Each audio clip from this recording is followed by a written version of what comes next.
오늘 말씀 제목 같이 읽어볼까요? 시작. 빛이 나는 삶의 태도 화해. 네, 저와 여러분을 하나님께서 세상의 빛이라 또 소금이라 부르셨는데 우리 그리스도인이 어떻게 빛이 날 수 있는가?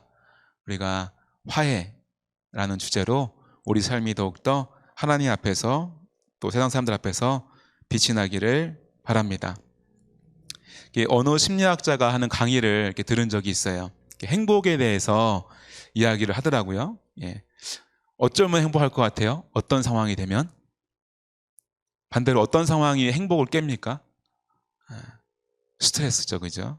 스트레스. 어떤 문제들이 발생하면 우리의 행복, 평안이 깨어져요. 그러면은 이 스트레스가 없으면 행복할까요? 근데 이 심리학자는 이렇게 말하더라고요. 스트레스 없는 삶이 행복한 것이 아니라 스트레스를 이겨낸 삶이 행복을, 그 기쁨을 맛볼 수가 있다고 이야기를 합니다.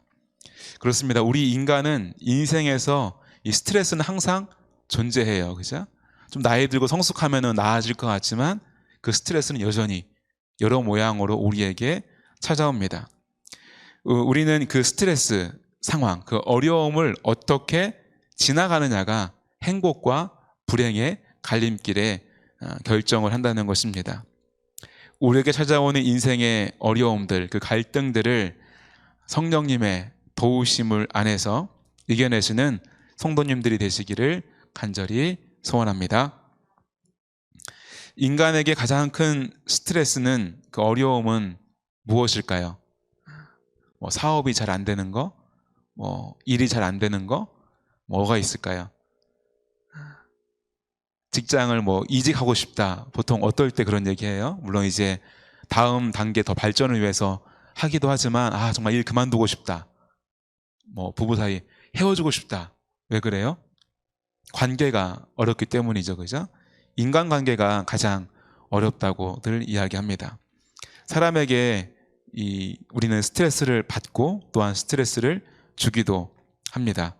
누군가에게 상처를 주고 또한 상처를 받기도 합니다. 그러나 그렇다고 이 인간은 홀로 살아갈 수는 없어요. 그죠? 산속에 들어가서 살아도 결국 세상에 남아서 누군가를 만나고 또한 우리가 주고받고 합니다. 이 땅에 태어날 때부터 우리는 이 가족이라는 그 관계 속에서 태어납니다. 그리고 어린이집도 하고 유치원, 중학교, 초등학교, 중학교, 고등학교, 대학, 직장, 이 모든 것들이 다 그러한 관계, 사람과의 관계 속에서 우리는 살아갈 수밖에 없는 존재라는 것입니다. 그럼에도 우리는 이 끊임없는 관계와 그 갈등 속에서 살아가게 되는데, 그러면서 사람을 대하는 법을 배우게 되죠. 그죠? 예의라는 것을 배우게 되고 질서를 배우게 되고 어떠한 규칙을 배워가면서 사람과 어떻게 지내갈 것인지를 차차 배워갑니다. 그럼에도 어쩔 수 없이 우리는 이 크고 작은 갈등들을 사람 사이에서 겪게 되어집니다. 이러한 갈등과 다툼이 벌어지면 우리는 이러한 상황을 어떻게 해결할지 결정을 해야 되는데요. 그 방법은 사과와 용서입니다. 따라합시다. 사과와 용서. 그죠? 어떠한 문제가 발생했으면, 그죠? 그 문제를 제공한 사람, 잘못한 사람이 사과를 하고 또한 어떠한 해를 당한 사람이 용서하는 것이 이 관계의 화해가 이루어지는 과정일 것입니다. 이런 제목의 책이 있어요. 멋지게 사과하는 방법 80가지. 사과할 일이 참 많은가 봐요. 그죠? 방법도 80가지나 된다고 하는데 그 책에 이런 내용이 있었습니다. 제가 읽어드릴게요. 짐승들은 잘못을 반성할 수는 있지만 사과는 못한다고 합니다. 사람만이 사과할 수 있다라고 이 책은 말하고 있습니다. 잘못을 인정하고 사과하는 것은 사람다움의 표현입니다. 더욱이 저와 여러분과 같은 그리스도인들은 우리 스스로를 뭐라고 불러요? 죄인이다라고 우리는 고백을 하고 있습니다. 그 누구도 감옥 갔다 오지 않아도 그저 예수님 믿으면 스스로를 나는 죄인입니다 라고 고백을 한다는 것입니다. 저와 여러분과 같이 그리스도인으로서 죄인이라 스스로 고백하는 저와 여러분이 어떠한 잘못에 대하여서 사과를 잘할 수 있기를 바랍니다. 본문 말씀 다시 한번 읽어볼까요? 23절 말씀 먼저 읽습니다. 시작. 그러므로 예물을 제단에 드리려다가 거기서 내 형제에게 원망 들을 만한 일이 있는 것이 생각나거든. 24절. 예물을 제단 앞에 두고 먼저 가서 형제와 화목하고 그 후에 와서 예물을 드리라. 아멘. 세 번역을 제가 읽어볼게요. 너는 그 재물을 제단 앞에 놓아두고 먼저 가서 내 형제나 자매와 화해하여라. 그런 다음에 돌아와서 재물을 드려라. 이 시간 우리도 이제 수요 예배를 드리러 왔잖아요, 그죠? 마치 이 본문의 내용처럼 하나님께 제단 앞에 예물을 드리러 온 것처럼 우리 하나님께 예배를 드리러 왔어요, 그죠? 만약 지금 이 시간 어떤 형제가 자매가 떠오르거든 뭐 중간에 나가셔도 오해하지 않고 아 이분이 뭔가 화해할 사람을 선언하게 생각나게 하셨구나 생각을 하도록 하겠습니다. 보통 목회자가 목사가 앞에 설교하는데 성도가 나가면 이렇게 가슴이 철렁하잖아요, 그죠? 왜 나가는지. 그러나 이 말씀을 붙잡고 아 저분이 성령의 감동함을 받고 아, 화해하러 갔구나라고 생각을 하겠습니다. 근데 화해하고 다시 오셔야 돼요, 그죠? 안 오시면은 시험 든 거고 오시면 화해하러 가는 거겠죠.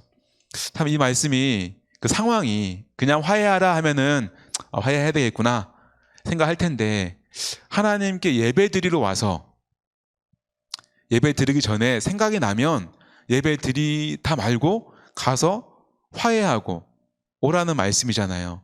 그러니까 쉽게 넘어갈 수 없는 말씀인 거예요. 우리 믿는 사람에게 가장 중요한 것 중에 하나가 뭡니까? 하나님을 예배하는 것. 그죠? 하나님이 사람을 지으신 이유가 뭐냐라고 물을 때 하나님을 예배하기 위해서. 그죠? 예배하기 위해서라고 말하잖아요. 그죠? 근데 그 중요한 우리 인간의 목적과 같은 예배를 드리러 왔는데 형제와 다툰 일들이 생각나고 뭔가 내 마음속에 깨닫게 하는 게 있다면 예배를 드리다 말고라도 가서 화해를 하고 다시 와서 예배를 드리라는 거예요. 화해가 중요하다는 거예요? 안 중요하다는 거예요? 화해를 해도 돼요? 안 해도 돼요? 반드시 해야 되겠죠, 그죠? 예, 반드시 하기를 바랍니다. 또 한편으로는 이 예배자의 마음, 그래서 그 마음에 죄된 마음이 있어서는 안 된다는 거예요. 그리고 우리가 먼저 성전에 오면 뭘부터 합니까? 기도하죠, 그죠? 기도할 때 꼭 빠지지 않는 게 뭐예요? 우리의 죄를 고백하고 회개의 기도를 드리지요. 주일 예배 때는 죄의 고백을 드리고 또 용서의 말씀을 들음으로 그 예배가 시작되는 것을 우리는 알 수가 있습니다. 그만큼 이 화해 또한 회개, 우리의 잘못을 돌이키는 것은 참으로 중요한 것입니다.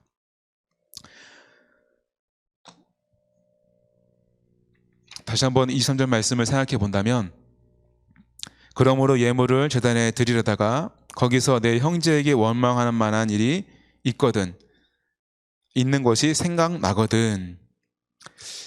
우리가 하나님께 나와서 예배를 드리려다가 양심에 거슬려서 죄나 형제에게 원망을 들을 법한 관계에 어려움들이 생각나거든. 또 반대로 말하면 이 생각나면은 이러는 성령님께서 깨닫게 해 주시거든입니다. 그죠? 우리가 잘못한 것이 떠오를 때에 그것이 나의 양심의 소리일 수도 있지만 믿는 우리는 그것을 성령의 감동함이다. 성령께서 깨닫게 하는 것이다 라고 믿고 고백하기를 또한 그에 반응하시기를 간절히 소원합니다. 주님은 지체 없이 그죠? 예배를 드린 다음에 화해하라가 아니라 지체 없이 이 화해의 일을 끝내라고 말하고 있습니다. 우리가 세상을 살아가면서 마음속에 불편한 사람이 없을 수가 없지요, 그죠? 네, 없을 수가 없습니다, 그죠? 여러 모양으로 얽힌 관계 속에서 불편한 사람, 내가 싫은 사람, 나에게 상처를 준 사람, 내가 상처를 준 사람은 있을 수밖에 없습니다. 그러나 주님은 그 어떠한 문제보다도 이러한 관계의 묶인 문제들을 풀라고 화해하라고 말씀하고 있습니다. 물론 형제 중에 한 사람이 까닭 없이 그죠? 어떠한 사람을 비난한다면 그 까닭 없이 비난하는 사람이 어떤 잘못이 있겠지만 우리는 기꺼이 그 관계를 풀고자 노력해야지 될 것입니다. 우리가 하나님을 예배하는 것은 수직 관계죠, 그죠? 우리가 주일날 2주 동안 하나님과 인간과의 사랑, 형제 간의 사랑에 대해서 말씀을 들었는데 예배는 수직 관계예요, 그죠? 하나님을 예배 드리는 그 관계 속에서도 이 수평 관계가 중요하다는 거예요, 그죠? 우리가 하나님과의 관계가 잘 되어지는 것은 또한 수평 관계, 인간과의 관계들이 잘 되어지는 것과도 관련이 있다는 것입니다.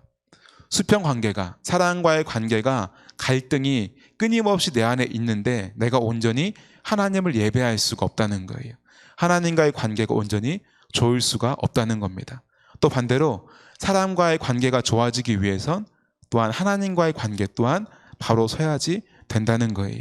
하나님과의 관계가 바로 설 때에 하나님께서는 반드시 저와 여러분의 수평 관계, 사랑과의 관계에 대해서 말씀하여 주시고 깨닫게 하여 주시고 그 관계를 개선시켜 주실 줄로 믿습니다.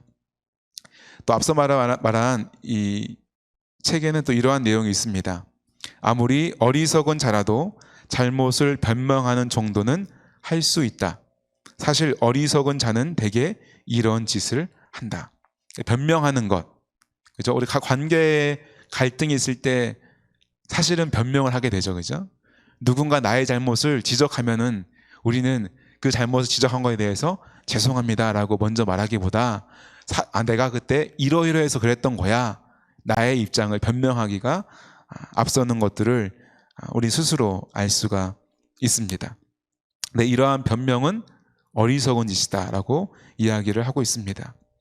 우리는 나 자신의 한계를 이해하고 상대방의 입장을 이해하는 지혜로운 사람이 되어지기를 소원합니다.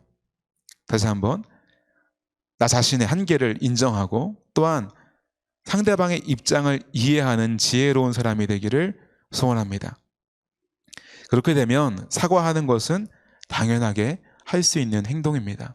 왜 그렇습니까? 나는 완전한 사람이 아니기 때문에 타인에게 실수할 수 있다는 거예요. 나도 실수할 수 있다는 거예요. 완전한 사람이 아니라는 거예요. 또한 상대방의 입장, 상대방이 내가 알지 못하는 거죠.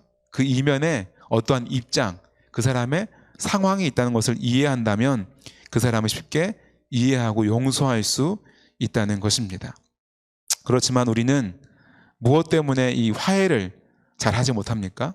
무엇 때문에 내가 사과를 잘 하지 못합니까?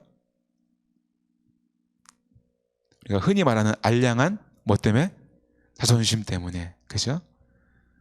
자존심 때문에 내가 쉽게 내 잘못을 인정하기가 쉽지가 않습니다. 또 어떤 나의 권위, 때로는 부모로서의 권위 때문에, 또 사회적인 내 권위 때문에, 체면 때문에 쉽게 내 잘못을 인정하기가 쉽지 않다는 것입니다.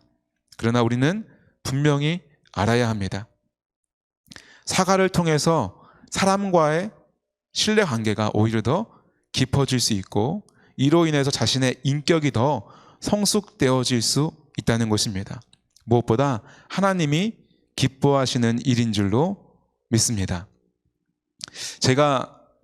저는 이 사과를 잘 하는지 잘 안 하는지 잘 모르겠습니다. 받는 사람의 입장에서 제가 잘 모르니까. 근데 제가 사과를 했던 기억이 있어요. 사과를 했던 기억이 있어요. 제가 청년 시절에 이제 교회 전도사로 또 있을 때 연극을 좀 많이 했었어요. 특별히 이제 부활주일 앞두고는 고난주간 때 매일 새벽마다 연극을 했어요. 예수님이 이제 최후의 만찬을 하시는 것부터 겟세마네에서 기도하시는 것, 그죠? 이 은 20냥에 팔려서 잡혀가시는 것, 십자가에 돌아가시고 부활하시는 것까지 이 일주일 새벽에 매일매일 했어요. 그거 하려면 어떻게 해야 되겠어요? 거의 밤을 새는 거예요. 무대를 세팅하고 다 대학생들이니까 저녁에 모이면 연습을 하고 의상을 챙기고 무대를 만들고 다시 무대를 해체하고 또 연습을 하고 그러다 보니까 잠을 거의 이 고난주간 때는 한 2시간, 3시간밖에 못 잘 때가 많았습니다. 근데 어느 해인가는 이제 이 연기할 사람들이 부족한 거예요. 대학생들이 시험 기간도 있고 하니까 예수님을 할 사람이 없어요. 누가 했겠어요? 제가 했잖아요, 그죠? 이 구약의 말씀처럼 이렇게 좀 볼품없는 제가 예수님의 역할을 하게 됐어요. 그런데 이제 막 바쁘게 나무 못질하면서 십자가 무대를 막 만들고 있을 때였어요. 많이 바쁘게 분적에 다니는데 교회가 크다 보니까 이제 밤 낮으로 관리하는 이제 관리하시는 분이 계셨어요. 장로님 한 분, 또 집사님 한 분이 계셨어요. 근데 그날은 집사님이 서시는 분이 이 타임인데 약간 조금 이렇게 툴툴거리시는 스타일이셨어요. 그래서 일할 때 약간 좀 불편했어요. 근데 그날도 너무 바쁘고 힘든데 자꾸 제약을 주시고 뭐라 그러시는 거예요. 제가 막 이렇게 소리를 한번 뭐라고 했어요. 뭐라 그러신다고 막 하면서. 그리고 또 와서 연습을 하고 다 마쳤는데 제 마음이 너무 불편한 거예요. 더군다나 제가 예수님인데 내가 누군가한테 뭔가 잘못한 것 같아서 그 마음이 자꾸 불편한 거예요. 그래서 제가 내려갔습니다. 다시 1층 내려가서 그 관리실 앞에서 무릎 꿇고 죄송하다고, 집사님이 밤새 수고하시는데 제가 그 수고도 모르고 제 입장만 생각하고 집사님을 계속 불편하게 하고 제가 좀 예의 없게 행동한 것 같다고 죄송하다고 이렇게 말씀을 드렸어요. 그러니까 집사님도 몸둘 바를 모르시고 일어나셔서 저한테 괜찮다고, 당신이 오히려 미안하다고 그렇게 했던 기억이 납니다. 그전에는 대면대면했어요. 좀 불편하게, 그러니까 일할 때 불편한 타입이셨거든요. 그러니까 좀 불편해서 좀 사람들 다 불편했어요. 좀. 그러니까 집사님도 불편하고, 왜냐하면 자꾸 귀찮게 하니까. 우리는 일하는데 매끄럽게 진행을 잘 안 시켜주시니까 불편하고. 근데 이 일 이후로 우리 둘 사이는 항상 볼 때마다 웃음이 가득한, 네, 화기애애한 그런 관계가 되었던 기억이 납니다. 그죠? 내 자존심을 좀 내려놓고, 그죠? 과감하게 그냥 변명 없이 미안하다고 당신의 입장을 이해해 주면서 사과할 때 그 관계가 그 어느 누구보다 좋은 관계로 올라설 수 있었던 기억이 납니다. 근데 반면 이렇게 변명을 할 때 어떻습니까? 부부 관계에서도 변명을 하게 되잖아요. 아니 내가 이건 이렇게 했잖아. 싸움은 싸울수록 서로 바닥을 보게 되죠. 그죠? 서로의 한계를 보게 되고 관계가 좋아질 수가 없습니다. 그러나 먼저 내 입장을 다 내려놓고 상대방의 입장을 생각하면서 당신이 이러이러했는데 내가 이렇게 해서 참 미안하다 라고 말해줄 수 있는 그 용기와 또 지혜와 성숙함이 있기를 소원합니다. 또한 우리는 누군가가 자신의 잘못을 고백하며 사과할 때, 용서를 구할 때 우리는 그 사과를 기꺼이 받아주는 사람이 되어야 하겠습니다. 우리 마가복음 11장 25절 말씀을 같이 읽어보겠습니다. 시작. 서서 기도할 때 아무에게나 혐의가 있거든 용서하라. 그리하여야 하늘에 계신 너희 아버지께서도 너희 허물을 사하여 주시리라 하시니라. 아멘. 근데 여기에 사과라는 말이 있나요? 없죠. 그러니까 사과를 하지 않았어도 용서를 하라는 것입니다. 서서 기도할 때, 앞서도 하나님께 나아갈 때 잘못한 게 있으면 가서 사과하고 화해하라 그러셨고, 또 하나님 앞에 또 기도할 때 나에게 잘못한 사람이 떠오르거든 그냥 그 사람을 용서해 주라는 것입니다. 근데 이 용서는 또 뭐하고 연관되어 있어요? 아버지께서도 너희 허물을 사하여 주시리라. 우리의 드릴 예배도 나의 잘못, 누군가에게 상처 주거나 잘못한 게 있으면 받지 않으시고, 우리 용서함도 내가 누군가를 용서하지 않으면 이루어지지 않는다라고 말하고 있다는 거예요. 우리가 땅에서 매인 것을 풀므로 하늘에 매인 것을 푸는 지혜가 있기를 간절히 소원합니다. 이렇게 보았을 때 이 화해라는 것은 단순히 선택의 문제가 아니라 필수의 문제인 줄로 믿습니다. 저와 여러분이 매여 있는 관계들을 화해함으로, 때로는 용서를 구하고, 때로는 나에게 먼저 사과하지 않더라도 내가 하나님 앞에서 그 사람을 자유롭게 용서할 수 있는 믿음이 있기를 간절히 소원합니다. 때로는 우리에게 어떤 사과하는 사람, 그 사람의 태도나 말투가, 그죠? 때로는 변명을 하면서 사과할 때 우리는 마음에 안 들 수가 있어요. 사과를 받아주고 싶지가 않을 수가 있어요. 사과하는 그 말 속에도 어떻게 하면 꼬투리를 잡아서, 그죠? 다시금 그 사람에게 책망을 할까? 때로는 그렇게 머리를 쓰고 있는 우리의 모습을 보게 됩니다. 우리가 때로는 그 사람의 사과가 서툴거나 마음에 안 든다 할지라도 용기를 내어 건넨 그 사과를 기꺼이 받아들여 줄 수 있는 성숙함이 있기를 간절히 소원합니다. 그죠? 부족하든 어쨌든 사과를 건넸는데 받아주지 않으면 어떻게 돼요? 그 골이 더 깊어지는 거예요. 부족한 사과는 그만큼 더 이 사람이 어렵게 사과를 했다는 이유가 되어질 수도 있습니다. 내키지 않거나 내가 이 사람이 이해가 되지 않지만 어쩔 수 없이라도 사과를 건넸기 때문에 그것은 참 용기를 낸 대단한 사과일 수가 있다는 거예요. 그렇기 때문에 우리는 그 사람의 사과를 받아주어서 골을 만드는, 사랑과의 관계 속에 갈등과 골을 만드는 사람이 아니라 기꺼이 화해와 평화를 이루어가는 저와 여러분 되기를 소원합니다. 하나님이 우리 인간을 지으실 때 인간을 홀로 두지 않고 관계로, 그죠? 공동체로 만드셨습니다. 그래서 서로 사랑하고 의지하고 도우며 살라고 하셨습니다. 건강하고 온전한 관계를 통해서 우리가 화평과 행복을 누리는 성도님들이 되시기를 간절히 소원합니다. 하나님이 창조하신 질서, 하나님이 원하시는 온전한 인간의 모습은 서로 관계 속에서 사랑하고 의지하고 도우며 사는 건강한 관계를 원하시는 줄 믿습니다. 가만히 생각해 보면 우리의 신앙의 시작이 바로 하나님 앞에서 자신의 죄악을 인정하고 용서를 비는 데에서 시작되었습니다. 그렇다면 사람들 앞에서도 우리는 자신의 실수를 인정하고 사과하는 것이 영적인 행위이고 이로 인해서 그리스도인들이 더욱더 영적으로 성숙할 수가 있습니다. 로마서 5장 1절 말씀을 같이 한번 읽어보겠습니다. 시작. 우리가 믿음으로 의롭다 하심을 받았으니 우리 주 예수 그리스도로 말미암아 하나님과 화평을 누리자. 아멘.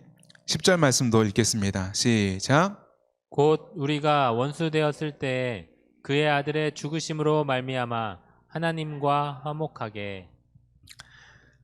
앞서 말한 것처럼 우리가 회개하며 시작되었다고 하지만 사실은 우리가 우리의 잘못을 인정하고 하나님께 화해, 사과, 죄의 용서를 빌기 전에 하나님은 먼저 앞서서 우리를 용서하신 줄로 믿습니다. 우리가 곧 원수 되었을 때에 그 아들의 죽으심으로 말미암아 하나님과 화목하게 되었다. 우리의 사과가 있어서 용서받은 것이 아니라 예수 그리스도의 죽으심으로 말미암아 우리가 용서받고 화목해 된 줄 믿습니다. 우리는 하나님과 원수되었던 존재였습니다. 하나님께 죽음이 아니고는 용서받을 수 없는 죄인이었습니다. 이러한 관계, 이 원수 관계를 해결하는 것은 우리의 합당한 사과가 아니었어요. 우리의 죽음이 아니었어요. 이러한 관계, 원수 관계를 해결하는 것은 하나님의 일방적인 용서, 곧 예수 그리스도, 죄 없으신 하나님의 본체, 이 땅에 오신 예수님께서 십자가의 죽으심으로 용서받고 화해케 된 줄로 믿습니다. 우리는 우리가 죄인 된 존재임을 잊어서는 안 됩니다. 다만 하나님 앞에서뿐 아니라 사람들 앞에서도 우리는 불완전한 존재라는 것을 인정하며 살아가야 됩니다. 제가 이 관찰 예능을 좀 좋아해요. 그 중에서도 이 오은영 박사가 나오는 금촉 같은 내 새끼라는 프로가 있습니다. 또 이와 유사한 프로도 그 전에 있었고요. 근데 이 프로들을 잘 보면은 어떻게 시작되냐면 방송에 부모가 신청을 해요. 내 아이가 문제가 있다고, 내 아이와 관계가 어렵다고 좀 도움을 구하기 위해서 용기 내서 방송에 신청을 합니다. 그러면은 이제 방송국에서 집안 곳곳에 카메라를 설치하고 또 아이를 관찰하고 또 부모를 관찰해서 그것을 쭉 보여줍니다. 보면은 그 아이들을 한 명 한 명 보면요, 아주 문제가 심각해요. 그리고 다시 이 아이의 입장과 부모의 태도를 보면은 문제는 아이에게만 있지 않습니다. 반드시 부모에게도 문제가 있어요. 사실 어린 아이들에게는 그 아이가 문제가 있다기보다 그 부모가 그 아이의 문제를 만들었다고 보는 것이 옳을 것입니다. 이렇게 객관적으로 자기의 상황을 관찰하여 보는 것만으로도 의뢰자, 부모에게는 아주 큰 도움이 됩니다. 스스로 이것이 단순히 이 아이의 문제가 아니라 나의 과거의 태도, 지금 현재의 태도에 문제가 있구나라는 것을 알게 되는 거죠. 자신의 문제를 발견하고 나서 전문가에게 조언을 듣고 부모와 자녀가 서로 노력하면서 이 문제들을 해결해 나가는 것들을 많이 보게 됩니다. 사람과의 갈등 문제도 마치 교통사고와 같아요. 무슨 얘기예요? 100% 과실은 잘 없다는 거예요. 그죠? 대부분 쌍방 과실이 많죠. 그죠? 내가 억울해 보이지만 법을 따져보고 상황을 따져보면은 어느 정도의 쌍방 과실이 있다는 거예요. 그 누구도 완전하지가 않습니다. 부족한 존재입니다. 우리는 교문손에 져야 됩니다. 전능하신 하나님께서 우리를 이렇게 관찰하여 보시면 우리 모두 다 죄인이라는 것입니다. 나도 완전하지 않고 그 사람도 완전하지 않기에 나도 실수할 수 있고 그 사람도 실수할 수 있다는 거예요. 아니, 실수할 수 있는 것이 아니라 실수하는 것이 당연한 것입니다. 그러므로 우리는 나의 잘못을 쉽게 누군가에게 용서를 구할 수 있어야 되고, 또한 누군가의 잘못을 내가 당할 때에도 그 사람을 쉽게 용서할 수 있어야 되겠습니다. 이러한 것은 직장에서, 또한 가정에서, 또한 우리 교회 공동체에서도 우리가 이루어져야 될 회복인 줄로 믿습니다.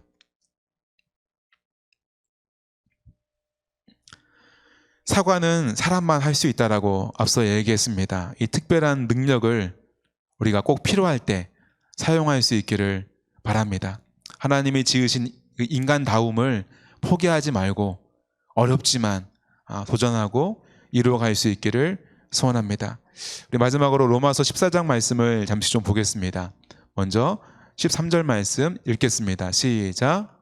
그런즉 우리가 다시는 서로 비판하지 말고 도리어 부딪힐 것이나 거칠 것을 형제 앞에 두지 아니하도록 주의하라. 사도 바울이 우리 믿는 그리스도인들에게 그리스도는 어떻게 살아가야 되는가 가르칠 때 이렇게 말하고 있어요. 먼저는 서로 비판하지 말라는 거예요. 그죠? 예수님의 가르침처럼 내 안에 들보를 먼저 보고 상대방의 티는 내가 빼워줘야지 비판할 것이 아니라는 것입니다. 도리어 그 이상으로 우리는 뭘 하라는 거예요? 부딪힐 것이나 거칠 것을 형제 앞에 두지 말라는 거예요.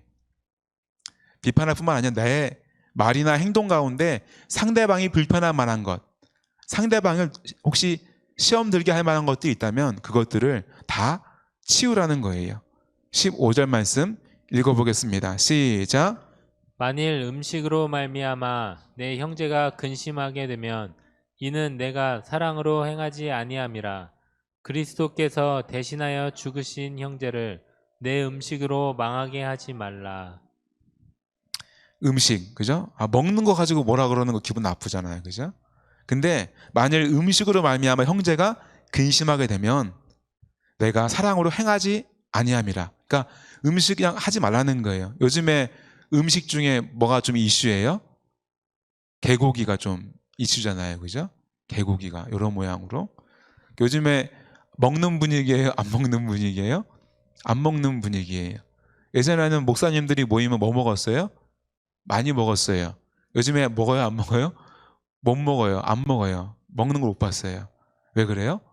이 음식 때문에 시험 들거나 넘어지는 사람이 있을까 봐 안 먹는 거죠. 그죠? 저도 안 먹는 거예요. 네. 앞으로도 안 먹을 것 같아요. 사회 분위기가, 그죠? 애견인들도 많아지고 우리 세계적인 이슈도 그렇고 그냥 나라적으로도 이슈도 얼마 전에도 이 대선 후보가 그 게 음식에 대해서 이야기했다가 한번 또 혼났잖아요, 그죠? 많은 사람들이 그러하기 때문에 믿는 사람들은 더욱더 그런 문제마저도 그냥 그래 안 먹지. 근데 이 문제는 사실은 이 사도 바울이 이제 유대계 그리스도인들과 이제 비유대계 이방인 그리스도인들 그 음식 문제 때문에 하시는 그런 거거든요. 근데 누군가에 맞춰서 할 수도 있지만 혹시 음식 때문에 누군가가 시험 들면 하지 말라는 거예요. 그죠? 근데 다만 음식의 문제뿐일까요? 우리가 교회 안에서라든지 세상에서 혹 나의 어떠한 말투, 나의 그냥 습관적인 행동들, 때로 나의 복장의 문제들, 여러 문제들 때문에 누군가가 혹시 불편하다면, 누군가가 혹시 시험에 들 수 있다면, 그게 자유일 수 있지만, 그죠? 나의 자유일 수 있잖아요, 그죠? 내 스타일이야, 내 자유야라고 말할 수 있지만, 믿는 사람은 기꺼이 그것들을 바꿀 수, 희생할 수 있어야 한다는 것입니다. 그것이 그리스도께서 대신하여 죽으신 형제를 위한 우리의 행동이라는 거예요. 그 사람은 어떤 사람이에요? 예수님께서 대신 죽어주신 형제라는 거예요. 다만 우리 교회 안에 있는 그리스도인뿐만 아니라 세상에 있는 그 사람도 주님이 구원하기 위해서 대신 죽어주신 귀한 형제요 자매인 줄 믿습니다. 그러한 가치 있는 소중한 사람이기에 기꺼이 내가 포기하고 버리는 것들이 있기를 바랍니다. 17절 말씀을 같이 읽어보겠습니다. 시작. 하나님의 나라는 먹는 것과 마시는 것이 아니요 오직 성령 안에 있는 의와 평강과 희락이라. 하나님 나라는요, 먹고 마시는 것 그게 안 중요하다는 거예요. 중요한 건 뭡니까? 우리가 성령 안에서 의와 평강을 누리고 또한 희락, 기쁨을 누리는 것입니다.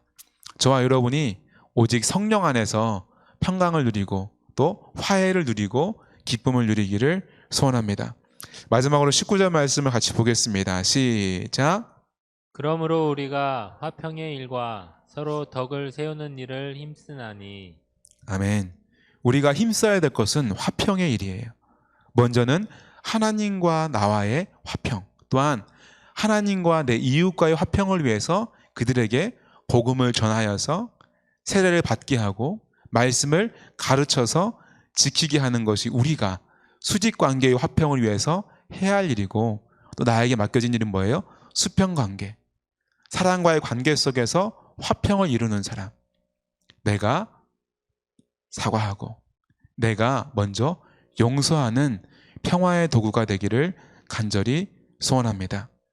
우리 믿음의 선배들을 보면은 자신이 잘못이 아니지만 내가 대신해서 사과하는 사람들. 제가 우리 아이들 대신해서 사과드리겠습니다. 제가 우리 속도원을 대신해서 사과드리겠습니다. 제가 우리 직원을 대신해서 사과드리겠습니다. 혹시 제가 실수하면 제가 노 목사님 대신해서 사과드리겠습니다. 이렇게 할 수 있는 넓은 그리스도의 마음을 품을 수 있기를 소원합니다. 그러한 일들이 있을 때 어때요? 상상만 해도 우리 안에 평강과 기쁨이 넘치게 되는 줄 믿습니다. 사과와 용서, 이걸 하지 않으면요, 누가 힘들어요? 내가 힘들죠. 내가 이 사람한테 사과 안 한다고요, 이 사람 안 힘들어요. 어쩜 생각 안 할지도 몰라요. 근데 생각이 나는 나는 괴로워요. 죄책감이나 불편한 마음이. 내가 누군가를 용서 안 하면요, 그 사람이 괴로워요? 내가 괴로운 거예요. 내가 사과할 때 내가 자유로워질 수 있고요, 내가 용서할 때 내가 자유를 누릴 수가 있는 것입니다. 죄에 매여 있지 마시고 감정에 매여 있지 마시고 우리가 예수 그리스도의 십자가의 은혜로 하나님과 화평을 이룸으로 우리 안에 참된 자유와 행복을 소유한 것처럼 내가 풀어야 될 관계들을 믿음으로 나의 한계를 인정하고 상대방의 한계를 인정함으로 기꺼이 감사함으로 사과하고 또한 용서함으로 우리 안에 내 심령 안에 참된 평안과 기쁨을 회복하는 저와 여러분 되기를 간절히 소원합니다. 그래서 세상에서 빛이 나는 그리스도인이 되기를 소원합니다. 그잖아요. 믿는 사람인 거 뻔히 아는데 나한테 왜 사과 안 하지라는 생각이 있으면 안 되잖아요. 그죠? 믿는 사람으로서 내가 사과함으로 그리스도인의 빛을 비추고, 내가 먼저 그가 나에게 아무리 미안한 내색을 안 보이더라도 내가 그를 너그러 용서함으로 그리스도인의 빛을 비추는 저와 여러분 되기를 간절히 소원합니다.